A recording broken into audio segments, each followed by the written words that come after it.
Alright guys, here with my buddy, my main man Remington Lasater. Kyle Lasater here, USA Made Outdoors. This year we're going to try to take you guys through our entire process of trapping, from the beginning of how we prep our traps and all the stuff that goes into it, and then we're going to take you guys with us on our line. So this will be episode 1. Don't know what all that's going to involve yet, but today we're here at the house, Thanksgiving break. We're waxing and dyeing our traps. We're also modifying our pan tensions, basically going through all our traps, getting it prepped so that when we get out there on the line, we're ready to go. Remington this morning got our trapping box here, got it all organized up, got it organized, ready to go, bait, lure, urine, all that stuff. So we're really into it. We're ready to set some change in the ground this year and see what we can get going. So we got the pots getting hot right now. We're going to take you through the first process of what we're doing is getting our trap pans and stuff modified, and then we're dyeing our traps and waxing them to get them in the boxes and get them ready to go on the line. So Remington's fixing to add some dye to the pots, so go ahead and get our dye out and we'll show them how we're doing that. This is our logwood dye, and we're going to put it into the pot and wax some traps. So we're going to dye some traps. We've got the logwood dye here. We're just cutting that open, and we're going to put it in the pot.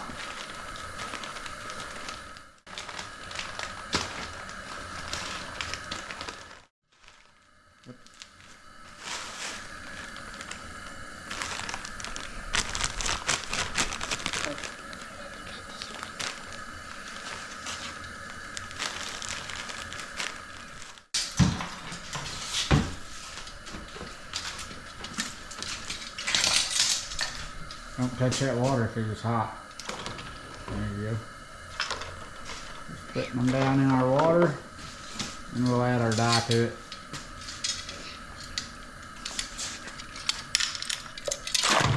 Oh, there you go.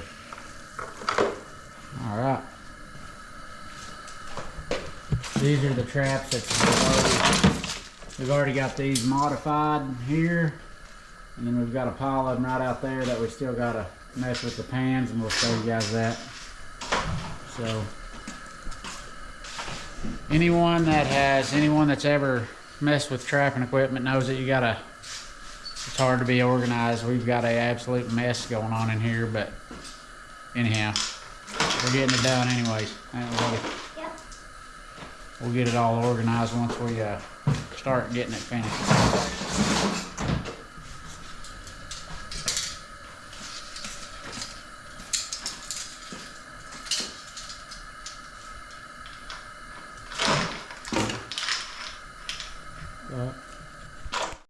Alright, I want to make sure that I'm slow enough, and sometimes you don't realize what all people know and what they don't know. I'm going to try to break it down complete, but these bags that we're using is logwood dye. There's different types of dye. You can use walnut hulls, logwood dye, different, some people paint their traps, but anyhow, I've tried about every different method, and the logwood dye and the old school waxing I think is the best. The wax on your trap just helps it fire really good. It keeps it off the weather, and I just prefer it over any of the other methods. So I've definitely tried them all. This is what I like to do. It's a little bit more work, but I really think my catch ratio is better with this, and it may just be the confidence I have in it, but I like this method the best. So we're going through all these. Remington's got the logwood dye put into there, and we're gonna mix it in, kind of get you something to stir it with, buddy. I'm gonna stir that logwood dye in there. We're gonna let these traps soak in here about 30 minutes, real hot. Let them get good and hot and take on that dye. We'll pull those out, we'll put it in the next batch. We'll keep doing that till we get all the way through our foot traps here, and then we'll move on to our next, whatever we got left to do on the next part.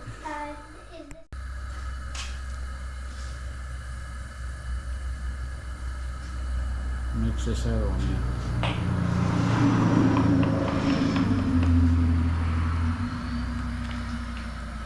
making him a trap stew. I remember our barbecue. Yeah. Good old trap stew there, buddy. Gonna be hanging some animals. Alright, we're gonna wait on these for about 30 minutes and then we'll add some more. Alright, we've taken a break from the dyeing and stuff. We've got that done. We actually need to get a little bit more propane to finish on up. And then we need to still finish waxing everything. But tonight, we gathered up a bunch of stuff that we already had. We picked up a few more ingredients. And we're gonna make some homemade dog-proof coon bait for Remington. So here's Remington being a nerd. And then we've got just kind of our stuff laid out here. We got some liquid smoke, cinnamon, cat food, vanilla cones, cat food, vanilla marshmallows, cereal. Yep. So we have got Other stuff. a little bit of everything. Got some Fruit Loops with smoke. marshmallows. Got some old. 2 ice cream buckets. This is like some Powder. fish batter that we think might work in it. So we're gonna start putting some stuff together and make us some good. And then this cup. And that deal, we're gonna make 2 different flavors. One smoky flavor and one like a sweet. Vanilla and stuff. Alright, let's go.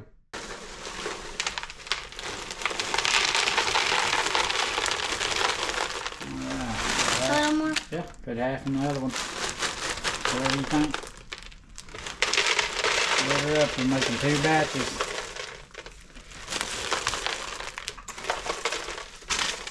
Alright. This one probably has more. There's our Fruit Loops with marshmallows. We want to document because we want to know what we put in it next year. Now we've got a Sweet Cat medley, or however you say it. Sweet cat dead fully. Yeah, deadfully. Go ahead.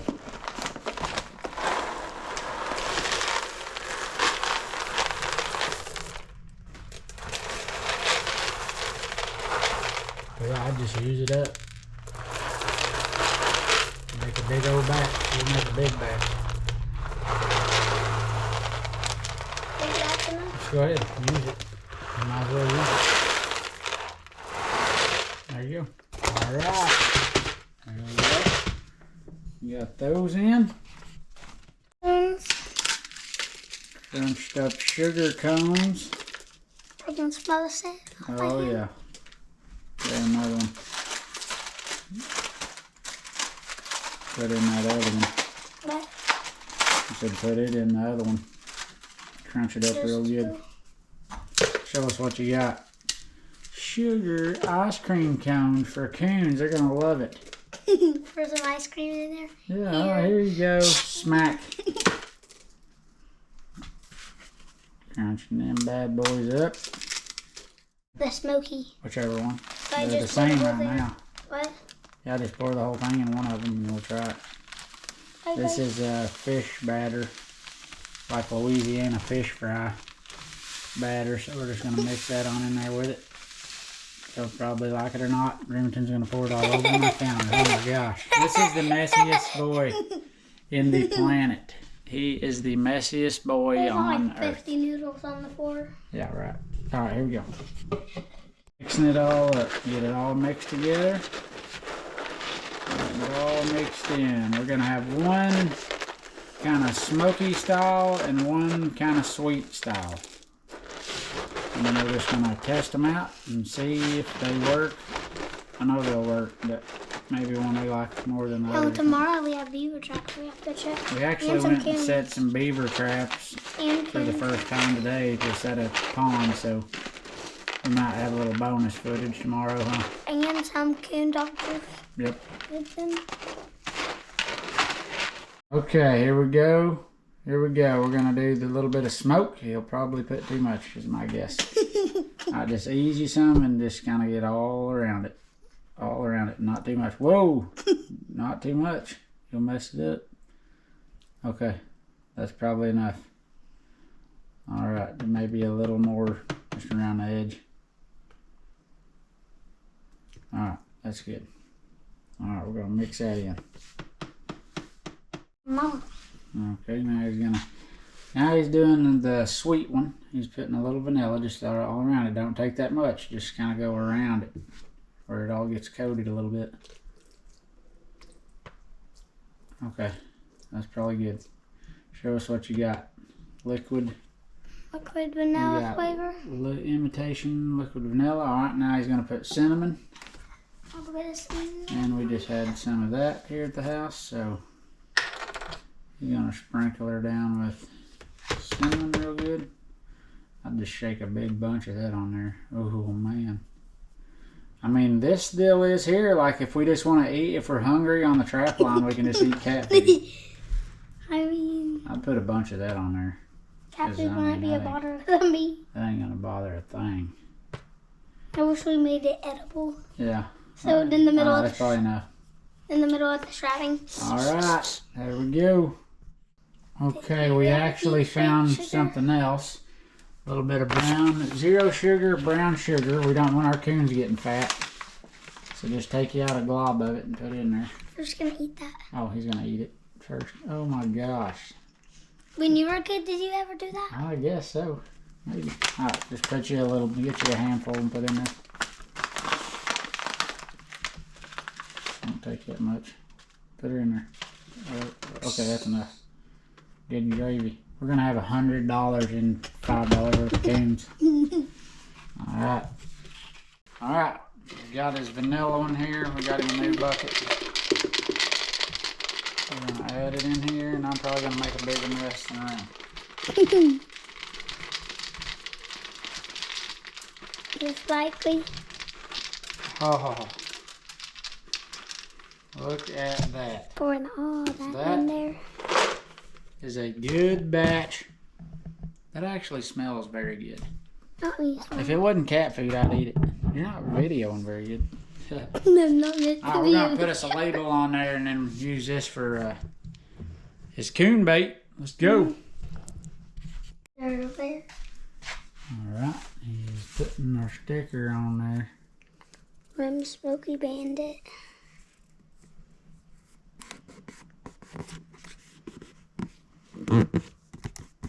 Alright, we got Rims Smoky Bandit. This is the name we came up with that one.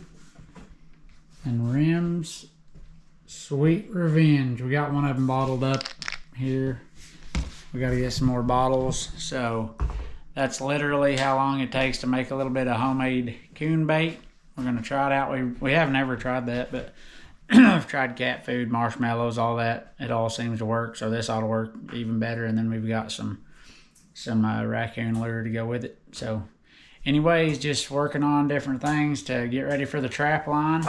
Remington's going to be the dog proof king this year, and he'll be ready to go. And this type of stuff works. Those dog proofs are real fast and easy to get on the line, and while I'm setting footholds for coyote and fox and stuff, he can be setting one of those dog proofs out and we can get a lot in the ground. So we'll keep taking you guys on through our trap prep to get everything ready, show you what all we're doing, and then hopefully here before long in the next few weeks we'll be getting some traps in the ground. Okay guys, we're back at it again. I'm out here in the garage.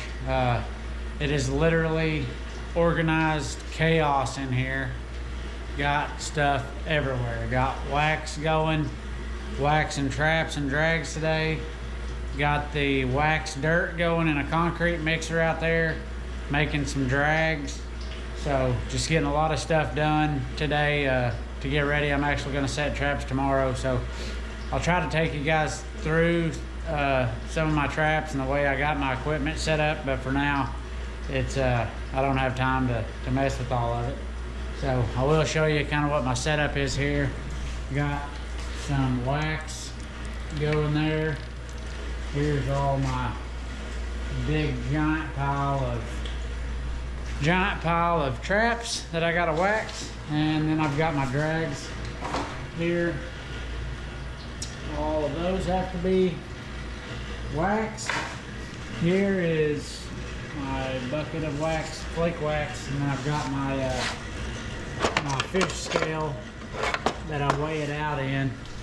I'm putting about 2.5 pounds of the flake wax in with a 5-gallon bucket of dirt. And so I'll show you that process that I've got going out there. But for now, we're just letting this wax come to a liquid form, and then we'll start putting our traps in there, keep them in until the trap gets as hot as the wax. Takes about a minute or so, and then we'll pull those out, start setting them on the cardboard boxes here I got laid out on the floor. I'll let that cool off and let that wax harden around my trap, and then we'll put it into totes and it'll be ready to go into the truck. So anyways, excited to start getting some steel in the ground after all this work. Man, there's no such thing, if you're trapping and you're doing it right, there's no such thing as a lazy trapper. So I'll take you out here and show you my wax dirt process. Won't be able to hear me as good, but I'm going to show you kind of how I got my setup out here.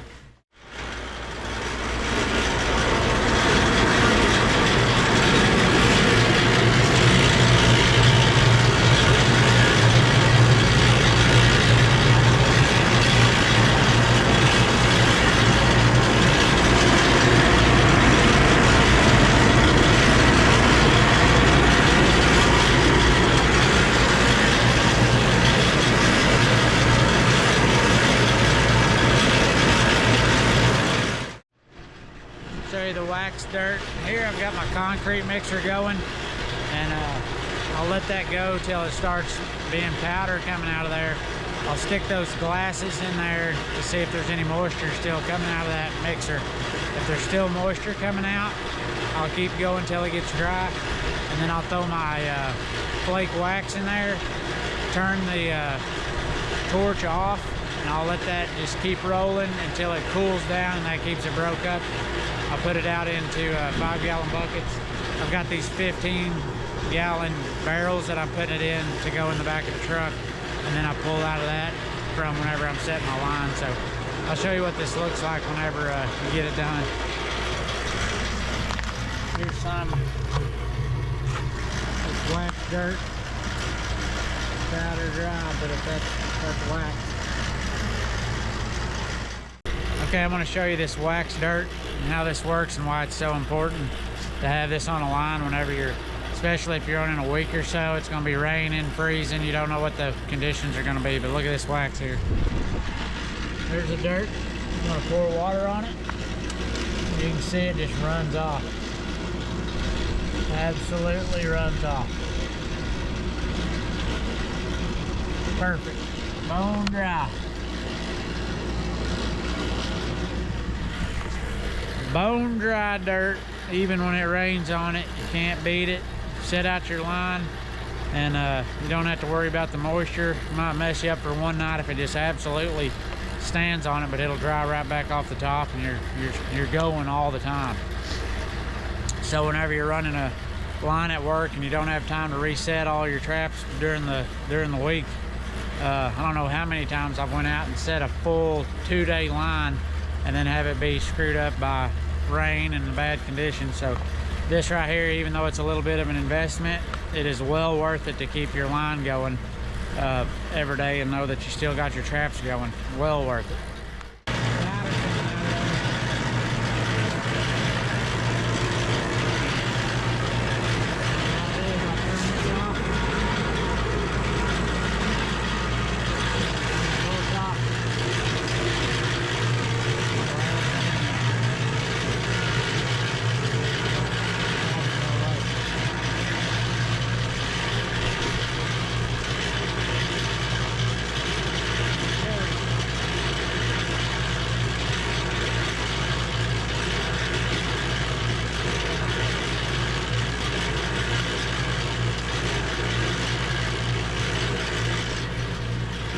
You can literally see that, you can see that dirt change color whenever you throw that wax in there. It'll turn to a dark color, and all that powder that's coming out of there, it coats it off. Now there's nothing coming out. That wax is getting in all those particles, and now I'll let that cool so that I don't pour it out into a bucket and it just becomes one big blob. I'll let that sit out here and cool and run for a little while I'm doing some other stuff. And then once it cools down a little bit, I'll pour it out and be ready to go.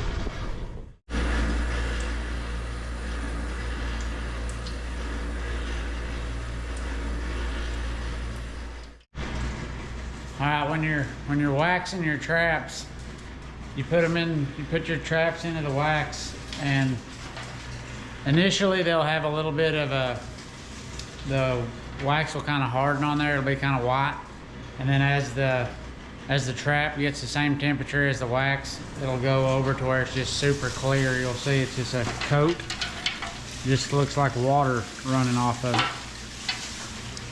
So once that gets to about that consistency on there, we'll pull them out, put them over here on the pad here. There it goes. There's some that are done. There's nothing more precious than a waxed and dyed trap. And here's my next batch. Got them ready to go in. Dump them in there. Keep on going until we get them all done. We got a bunch of them. Still got a whole pile of them.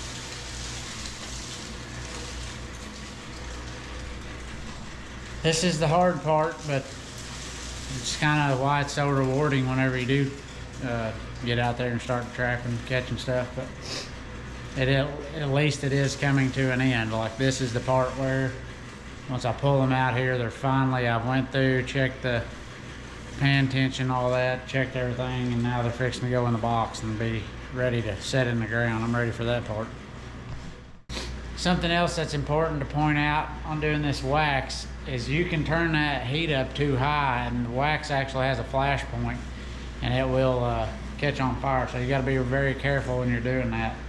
Keeping it really low, just keeping it to a liquid form. I'm making sure that I'm constantly putting traps in there so that it's cooling it off, you know, and then reheating those traps. So anyhow, something to super pay attention about, because it's pretty dangerous. You don't want to just walk off and forget about it, because it will catch on fire. This has been a long process, but I'm coming to an end. All I've got left is to make drags. I went ahead and just waxed the chain and waxed the drags, so all I got to do is cut them and put them together. I already have some big drags already made, and so I put them in the pot and waxed them. So everything is waxed and dyed, thank God. I've almost got 30 gallons of wax dirt made. I've got one left, one more drum full, and that'll be 30 gallons. That's gonna be plenty to get me through tomorrow. I'm gonna have my first set of the year starting tomorrow, and then take the kids to check them on Saturday, see what we got. So on our deer camera spots, we've had some fox and coon and stuff, so I imagine hopefully we'll have some critters in the traps this weekend. So excited to see it. There's my big homemade drags, big heavy ones, and then here's just the ones that I bought, just lighter. You know, they're the bigger ones, but they're light, and here's the chain. So still got to put those together to get a few more drags. Everything that I have has the super stakes on them, but then I wanted to have a tote full of drags with these quick links, so that I can just snap that on if I decide that I want to do a drag. Most of my coyote stuff, pretty much all of it, I do just use the super stakes and stake them straight down if I'm out in fields or whatever. But I'm gonna be up in the forest this weekend, trapping some bobcats and fox and this and that in the woods, maybe some coyotes too. And so I like to put those drags on there, give the kids something to kind of like a scavenger hunt. Pretty fun. So excited to try it out.